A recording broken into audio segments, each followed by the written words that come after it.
Welcome to the podcast. I'm Tinny Tin Tin, and I'm ALA. it's nice to meet you. We are two dope Black queens, knockoff version, but still awesome. I'm from Las Vegas. And I'm technically from Michigan, but I grew up in Ohio. And we're here to tell you about our lived experiences, how we met. What it all means, you know? It does. It all, But, you know well, what it all means? 42. That's what it means. that's what I was just thinking of, 42. But with all that in mind, encompassing all that, realizing too how our connection helps us revere and love God more and to spread that love and joy to others. Fully agree. So, let's start with how we met. So, Okay. do you want to go from your point of view? Sure. So we met in 2013. The show? Yes. We met because we were working in the same company, and I had been there a couple months before you. And at the old company we were at, which I'm not sure if we want to share the name right now because depending on how we talk, how we talk Let's about it just in the say future. it was the top third English speaking, teaching. Do I speak English? Oh my gosh. It was number 3 for teaching Japanese people how to speak English. Yes. If you feel like doing the Google for that, have fun. What I will say though is partway through my time there, somewhere in between 2016 and 17, it did become number 2. Just thought you should know. Really? It did overtake another one. But again, I'm not gonna go into all that. But anyway, so we met because of that. And at that particular company, they had these things called office days or office time where a whole bunch of workers would sit together in a classroom and prepare for future lessons. And I remember you coming in that day because we already knew we were getting some new people. No, was that an office day? I thought that was a meeting day. It was definitely an office day. But yeah, I remember you came in that day, and I think for me, I was just relieved to see someone else that looked like me because I at that point had been the only brown or black woman. Up to that point, the only other brown person was a guy from Malaysia, and we didn't get off on the right foot. So I definitely wanted to get off on a better foot with you. Wait, So I don't remember anyone from Malaysia. well, he might have left before you came, or he left shortly after you came, but he was actually a veteran. And me and him did not get off on the right foot, but we did learn to respect each other. So we did have a decent relationship. But I just knew from jump, I did not want to mess it up early because apparently. I like how your energy just went. I just knew. But like for me, I was just excited that someone else was coming and that you looked like you, because I do believe before you came, there was another worker with the company. He's native, but he's white passing. He had looked up your name on Facebook, and he was just like, "Oh, it looks like she's one of those churchy types." I know. I was just like, "Why? First off, why are you looking it up? Weird." But anyway, he looked you up, and he found like this. It looked like a definitely a Filipina, an Asian woman who had your exact name. And like she was just like praising God and on her posts and stuff. He's like, "Oh God, we got one of these churchy types." And I was just like, well, even if she is a churchy type, like, let her be. Like, I'm a churchy type. Like, get off my back. Like, you know? So I was just like, no, my Facebook isn't open like that. I don't think so either. So I don't know. It's really weird. He looked up your name and he found her and he showed it to us. I don't even remember. It was at a meeting. That's how I know that you weren't at that meeting. Like, I know that. So I was just like, so that was my preface. You never told me this part. That was my preface to meeting you, and then I met you, and I was just like, oh, it's a sister. But anyway, I was just excited. And then, like, I just remember when we sat and spoke, I was just like, I knew in my mind I wanted to make a conscious decision to make a connection because my past experience with other Black women in my youth had been so negative. And I'm like, I'm going to make sure I proactively don't have that happen this time.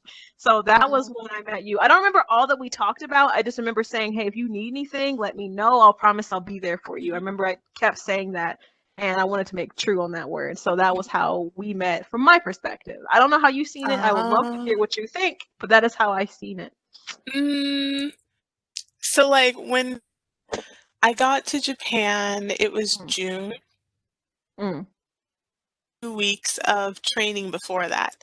And then um when we had the office, it was an office day or a meeting or something, but like it was come meet all the other teachers. We meet once a month so you don't feel alone in a foreign country. And so I, before I even left for Japan, I prayed. I was like, God, please let me meet some really awesome people, you know. Um, Let me meet other, African Americans or even just people of African descent who I can get along with and meet because like I need that cultural vibe, you know. Yeah. And then also let me make friends with, people from other countries and, Japanese people as well. And I prayed for a couple of different things. So when I had my training, I think I was the only African American woman there. And Mm. then when it was the office day, I was like, man, I hope I meet some really cool people today. And then I saw you, I was like, okay, wait, let me not get so excited. Because while I'd been there that 2 weeks, I had seen another black person and I gave them the nod, as you do. And they were Yeah. just like, you don't exist. Yeah. I'm like, That's oh, pretty so it's like common. that. Yeah. So I expected that. I was prepared for that, Um, but it happened just before that office day. So I was like, what if I Mm. give her the nod and she doesn't give it back? And so then when I saw you, I was like trying to be cool, but I felt and then you were like, "Hi, come sit with me." I was like, "Okay." So then we got to talking. You asked me where I was from, and I said, "Oh, I'm from Las Vegas." And you're like, "Hey, I lived in Las Vegas, and this and this and this." I'm like, "What?" So we were talking about that, and then I don't even remember the other stuff you talked about, but I do remember you saying, if you need anything, let me know. And I'm like, yeah, thank you. And in my head, I was thinking, I'm not gonna bother her because that would be like rude, whatever. How Japanese of you to be like, I'm not going to burden her with my issues. I'm just going to carry everything. As you do. As you So, do.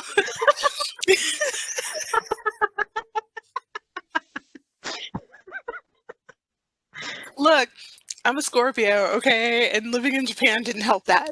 But but I was just, no, I'm gonna be independent and this and this and this. But something ended up. I don't remember anymore. I just remember something ended up happening.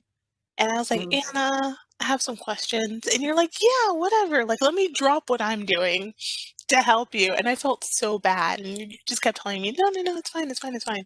I do remember there being a season two. I don't know if you remember it, but I remember because I was in and out of my apartment a few times because Valencia, Hmm. my sister, had moved to the city, and so I was staying at her apartment more. And I Hmm. remember I gave you the key to my apartment to stay in mine a couple times. Yeah, And I don't yeah, really remember why, but I because there was remember. a, no, let's just say I was in an older apartment. I did not Hmm. choose the apartment. No, you did not. And some little friends wanted to live there as well. And no matter how often I kept killing them and putting out traps for them, they like freaking apparated like Harry Potter.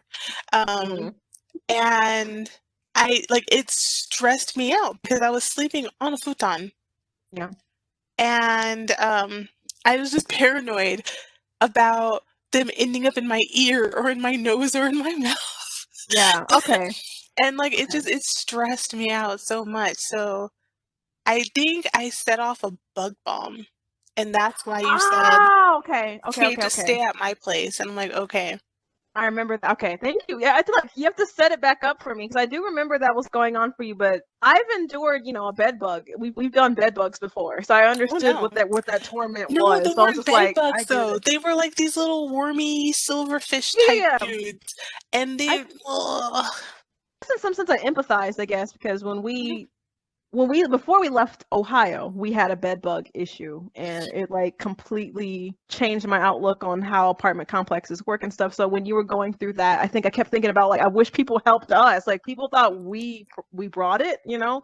So to know that it Oh my wasn't your God. fault, it wasn't anything you did, but it was just like, hey, I'm not Yeah. using my apartment for the next couple days. Use it. Like it's a space. No, I had Yeah. someone from the company come out the day, actually the day they took me to the apartment. We did some stuff, but that's because the apartment was sat empty and they weren't affiliated with the company, with our company. Right. Okay. But yeah, so like when I say I found some, I mean I found, I'm thinking of the word molt, the bird's molt, snake's molt. Do bugs molt? Like their exoskeletons when they I think it is Yeah, molting, but it's it's like when molting. they, Okay. they grow and they outgrow their exoskeleton and stuff Yeah. and Well, they like get I could fine. like you could pick it up. There was exactly, Uh, exactly, exactly. I shouldn't have acted it out. it's For okay. anyone It's watching, okay. I'm very sorry. But yeah, there was like a lot of them, and so um, our supervisor helped me to clean the apartment, which he didn't even have to do, and he was not obligated to do that. So I really appreciated that. And it was okay for a while, and then they started apparating again. And I'm like, what is happening? Where are they coming from? I couldn't see holes in the wall, Mm-hmm. and I didn't see cracks in the window. Um, because for those who may not know, in a lot of the single bedroom Japanese apartments, it's kind of more of a studio almost, and then Yeah. you have a room off to as your kitchen and your bathroom. Right.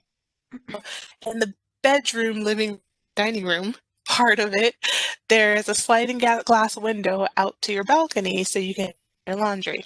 So Yep. that's the window I'm talking about. I didn't see any gaps or openings in it, so I'm like, I don't know where they're coming from. Check the floors. Don't know where they're coming from. Um, but yeah, I was so stressed out. I couldn't take it. I couldn't sleep well. I kept waking up because I just kept Yeah. like imagining that I was hearing them crawling everywhere and it was just too much. So you told me like just stay at my apartment so you can relax. It will be fine. Um, so I really did appreciate that. Totally Yeah, safe, yeah. like I haven't even thought about like the depth of what was going on for you at that apartment until just That's now. fair. Because I mean, it's just because we had so many memories there too. Like you taught me how to yarn braid when We we were had our there. Christmas there. We had one slumber party. I remember sleeping over one night. Yeah, after that, that's when you know who started calling you my girlfriend. It was like, oh, so you got a I girlfriend mean, now. So I you're kind of cheating on was. me now. I kind of was. I was taking care of you without all the, logistics. I just wanted to The be there logistics. for my homie. But Yes, it's called anyway, friendship. no one understands. No one. I mean, but I the thing know. is, like, in general, just I really, I invest in friendships, so that's why it was a risk. I know in hindsight, in some sense, attaching myself to you the way I did, because it's a Mhm, risk. Like someone could really let you down, and so like. mhm, Even when you went to go search for new apartments, like we had just dealt with Morty. I'll drop his name because he's an awesome real estate agent person. Like he was able to help us, so we were able to help you find an apartment and do all that. And like to see you get out of that apartment and get somewhere new and kind of get a new space, even though it was a little bit more, inconvenient location wise, but to mhm, know that you had the peace of mind that there weren't bugs crawling around and you had more mhm, space. So it was just like, okay, I got to see that like bit of growth, but also to know underneath it all there was a lot going on for you personally that I didn't understand at the time, and like learning what that patience was too. Because I'm just like, I hope she's good, but I don't know how I can help even. So like it was just a lot of like things that it taught me about friendship, knowing you. So yeah, good times. Oh, for sure. So I appreciated it so much. You don't even understand. I'm like, I would not have had the other apartment without you, especially because you guys worked with Modi. Well, you knew Modi, so you Yeah. introduced him to me. And then I felt bad though Mm. after, because like when it was time for me to finally leave Japan, they're like, okay, well, make sure you don't throw out certain things. Here's the list. I'm like, cool. And I stayed in Japan almost 3.5 years. It was literally 3 years, 4 months. Hmm. And you accumulate stuff even when you think you don't. And like every spring, I'd start purging. And I guess I didn't purge enough. So I ended up having to throw away things. And I didn't know until the end that you have to contact the city government to pick up your Mm. futon, to take, any large furniture that you have. You can't just throw it away. I didn't want to throw it away. My friend threw it away. And so I'm like, well, great. That's going to mess up Morty's standing with getting foreigners in these buildings. Oh, I girl. felt so bad. I wouldn't even worry about it because it's like, on top of that, like, it wasn't even just you. I definitely, along with Morty, helped at least 4 or 5 other people, Mhm, almost all of which were of color, get apartments with him or mhm, through him. So it's mhm, like, I know that he's met a lot of different kinds of people. He understands there's different types of circumstances, and mhm, even things he was learning because of people I'd recommended it to mhm. him, helping them Recommended moved it. out. Words. What's an extra ed? But anyway, I recommended it. but like, even because of his dealings with the people I recommended for him, he actually helped me when I left because he was like, there was one thing that happened with Oh, this person. I want to make sure it doesn't happen to you because you helped me. And I was just I like, should have called Morty. I didn't even think about it. I still have his business card. girl, he's on Facebook. Oh, he is? Oh. Yeah, he is. So like, you can go check on him and his wife anytime you want. Like, he is. Oh. I called him our Oh, guardian he's angel. married. I He's called him our married. guardian angel. Like, he was just a slice of specialness. He is underappreciated. Just, I need to go and reach out to him soon, actually, now that I'm thinking about it, because he was just a wonderful person. Period. He Full was. stop. He Full was. stop. And he had like such a good sense of humor, you know. He did. He really did. And you could tell that he was finessing English because of what he learned from so many people. Now, I'm Yeah. not saying it's because of people that look like us, but I am saying that a lot of the people I brought to him looked like us, and a little bit extra flavor kind of came through. You know what I'm saying? So, anyway, back on topic. Yes. Oh, what we haven't talked about is like our motives for moving Yes. to Japan. Would you like to start, or should I? Or Okay. So for me, I needed a job. And also yes. I wanted to travel. I wanted to use my degree in linguistics, Mm, so it would become applied linguistics. Um, and I already had experience with tutoring mm, younger students. Like I'd go to church with my mom, and there were some days where the other person in the children's ministry couldn't help her out. yeah. So she'd be like, "Oh, you're teaching today. Let's go." What? So she it's not even so much that I was teaching, it's that like I was helping her to teach. But Yeah. sometimes kids have questions, so it's like, "Oh, let me help you." And then also some of the kids from church needed help with like papers or homework or whatever, and my mom's like, Tinny Tin Tin can do it. It's okay. I'm like, thanks for volunteering me. Really appreciate that. Just gonna watch Spider-Man, but I guess not. So I had experience with that, and then also helping my cousins and my nieces. Had experience teaching, as it Mm, were, but mainly tutoring. okay. Mainly tutoring. And then I needed work. I was working at a call center, and then the ended up getting outsourced. Mm, And no matter where I applied, I like could not find work, which is really frustrating. So I thought to myself, like, why am I still here? I want to travel. One way to travel is to work abroad. yeah. And so at the time, my grandmother was healthier, Mm. so I felt okay with leaving. And I put in for a couple of companies, and our company was actually the first one to get back to me. So Ah, had my interview, which shout out to Kim. She drove me to California because mm. the interview was in California. Dang, Yeah, that's where we went. LA. yeah, yeah. And so had the interview there. My interviewer was really nice. they said, okay, we'll get back to you. Maybe about 3 to 4 weeks passed, and they said, hey, can you come in March? And I Mhm. said, sure. But then my grandma got sick all of a sudden, and she Mm. needed help recovering, and everybody else in my family was working. So I said, I can't do March. Do you have a later time? They said June. I said, okay, cool. So then that's when I ended up going, and my parents were not happy. Mm. In fact, I didn't even tell them about it until I went to go apply. I went to go Oh, interview, and then after that, "So you're just gonna leave us? You're just gonna leave?" And I'm like, "Yeah." It's not like I'm abandoning the family, I'm going so I can establish myself. right. So, in general, my motives, I needed to come for work, wanted to use my degree, wanted to travel and have experience. How about Right. you? Um, Kind of the opposite, I guess. I think it's really interesting that you noted that you kind of like didn't share it with your family until it was about to happen. Whereas like Oh, I have a bad habit of doing that.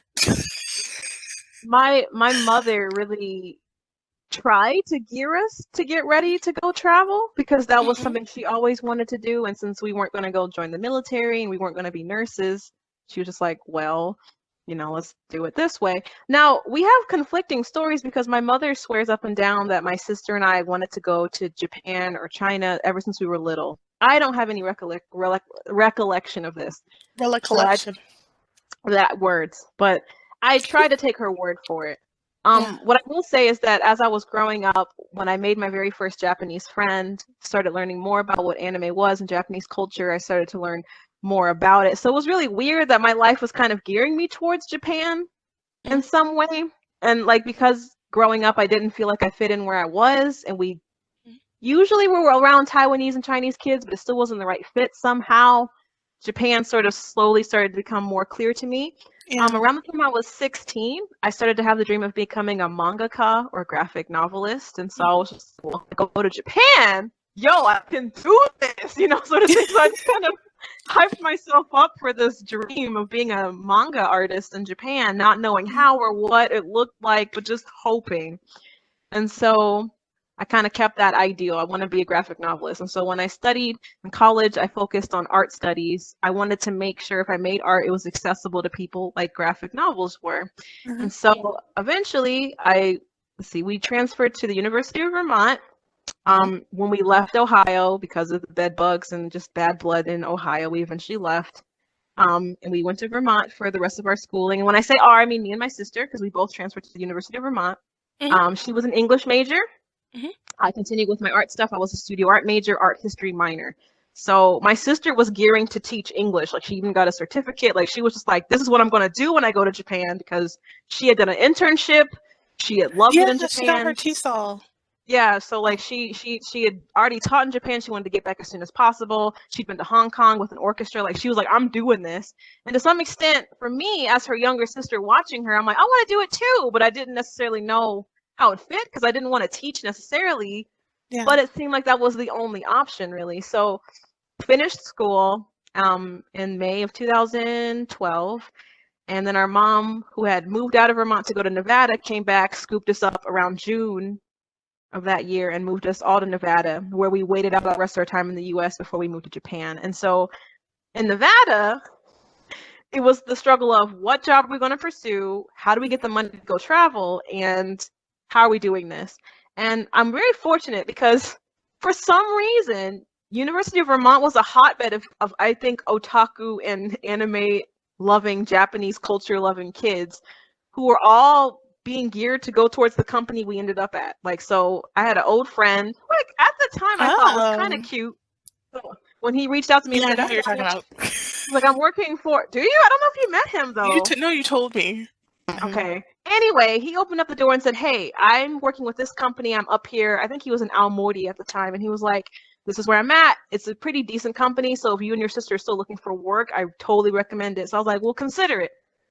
Well, considering became pursuing because it was like the only Mhm. really full option. So we snagged an interview, went out to Los Angeles after we moved out to Nevada, got the job, and then they're like, well, we can start you guys in November. So that's when it was November 2012. So we had to save up the money because it was like 3,000 per person. So we didn't even make the goal. Like I think we got to maybe 2,000 each of us. So we had to budget like Oh crazy wow. when we were there. But we made it happen. And it was almost to the point where it was like, how is this money going to get here? Because it was just like, it almost made more sense to send one of us and like have the other one stick back. But Valencia was like, look, I've been praying about this, okay? I've been saying we're going. I ain't asked Jesus for just me. I've been asking for both of us. And I'm just like, okay, jeez, with a conviction, all right? Back up, okay? I was So saying we're going.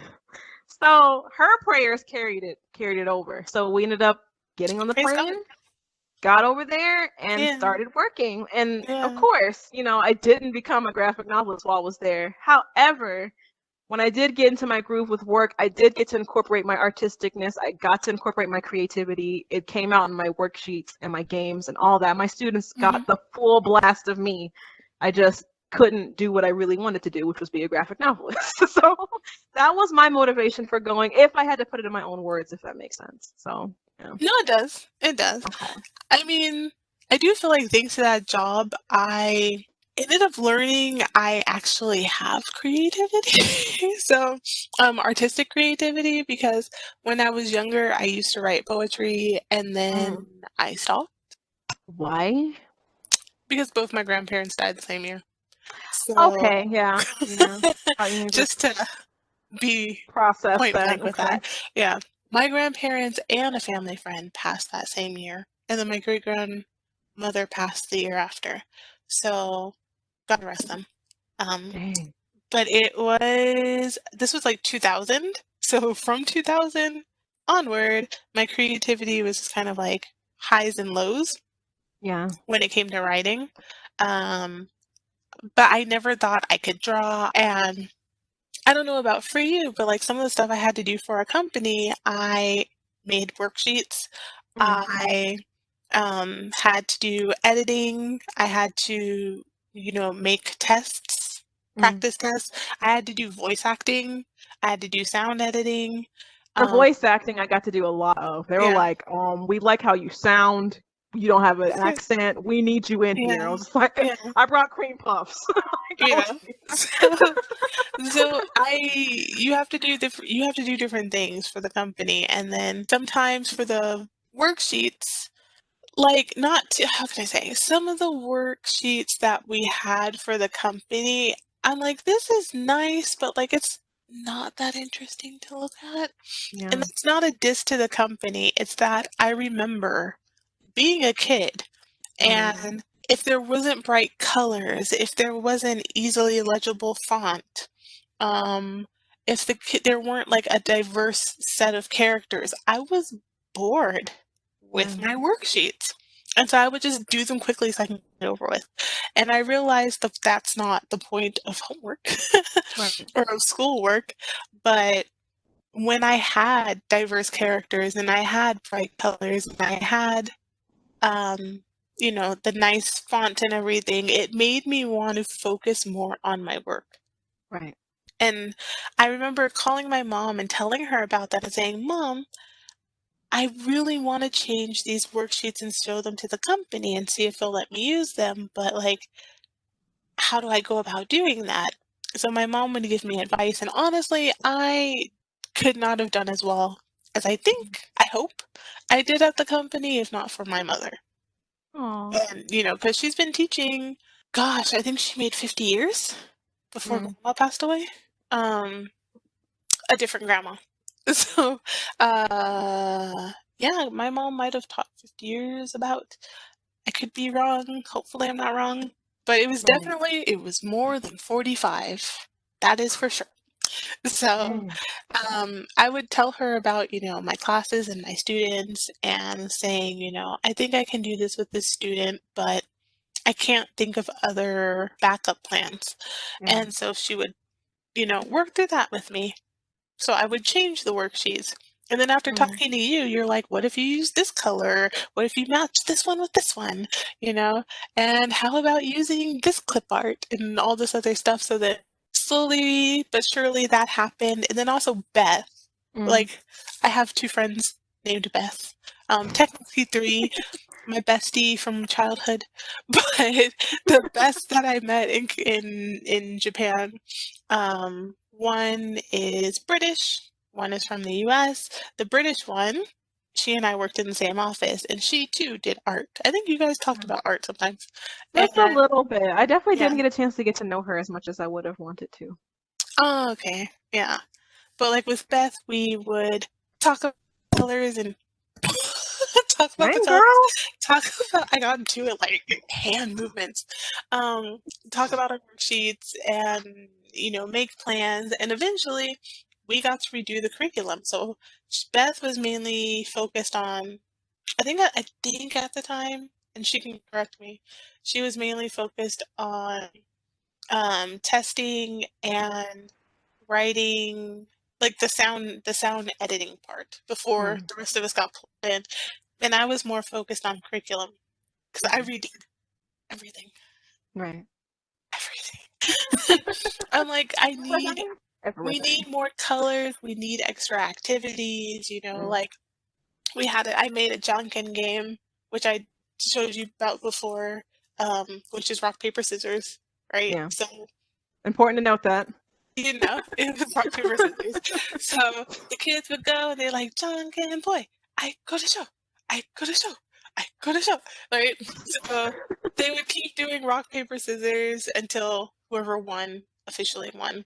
And then Hmm. they either had to say a word, make a sentence, draw a picture, act it out, whatever it is. Like I needed them to be physical and vocal Mm, to engage in their reading, listening, and speaking.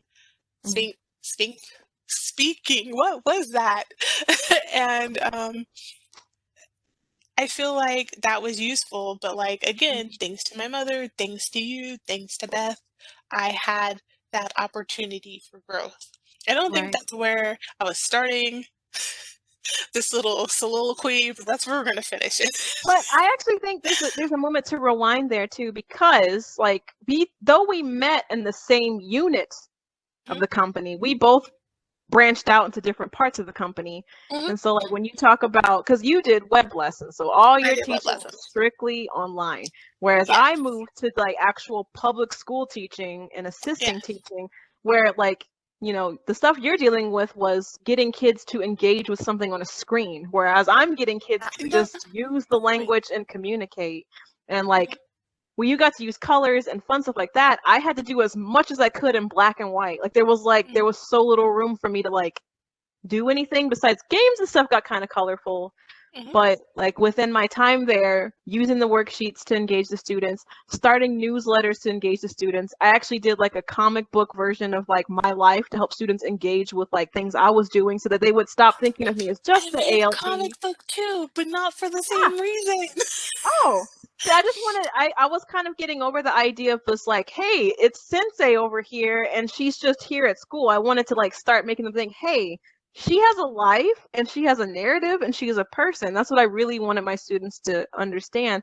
And I think I got that point across, because the first year was more kind of fun and, like, silly. The next year was more like, this is what's going on in my life right now. Let's talk about black hair. Let's talk about Yeah. Christmas. Like I was like getting more into stuff. And then by the time I finished, when I was teaching at a high school, I was doing full out newsletter style, answer the questions at the end, turn it in for a prize kind of stuff, where it was just like kids were like challenging themselves to read like newspaper articles about America. And I'm just like, yay. Even though I wrote it, it's not really necessarily an article, but I think it's interesting that you said that. Like, trying to like get people or trying to pull in by asking for help and trying to engage using what you had for your web lessons versus what I had to do for my actual in-person lessons, because it's a huge deviation, and sometimes I wish Oh, I'd those tried it. in-person lessons were still super challenging. It's Because, like, a lot of substitute. So I was going to somebody else's ew. classroom, didn't know what was in the classroom, right? Which as much Mm-mm. reading as I could, but See, that I, means lugging stuff everywhere. I like when they made the contract available that I didn't have to go to those classrooms anymore, I took it. I'm like, look, I'm not going out to BF nowhere and like teach kids I'm never gonna see again. I'm not doing this anymore. I'm tired of being this guest star teacher with some, I'm Yeah. sorry, bad kids sometimes. I'm just like, look. some of those kids, now some of them are great. I just didn't like the randomness and it's not I even don't think they English did lessons, or too. That might be they were, why they acted out like that. yeah. And then also on top of that, they started having people do like JT lessons. Like now you're also doing the Japanese teachers part too. I'm like, look, that's not what my contract has said. I'm not doing it. So I was like really glad when they're like, hey, would you like to not do this anymore? And I'm like, a check. Yes. They're like, well, your pay is going to get a cut. My check. I don't care about the money. A check. Look, I want to be That's funny. happy. Check. So I was just like, then after that, that was pretty smooth sailing for me. I Yeah. was so happy. Tell all my students, whether they're adults or children, I like having fun while learning. I like having great conversations. I don't like being bored. Right. Having to lecture you is boring to me. Having Yeah. to nag you is boring to me. You know, having Yeah. to control you is boring to me. And I feel like I don't have to work as hard on classroom management because I set those expectations at the beginning and they're like, oh, she's not trying to tell us what to do with our lives. Yeah. Hey y'all, ALA chiming in near the end of the episode. So we wrapped up this call pretty quickly and suddenly, and I just wanted to give you guys a send off and the proper way before we ended the episode. Hopefully you guys enjoyed the content, and we hope to continue the conversation in the next podcast, so stay tuned for that. We'll catch you guys on the flip side. Sippin' and trippin'.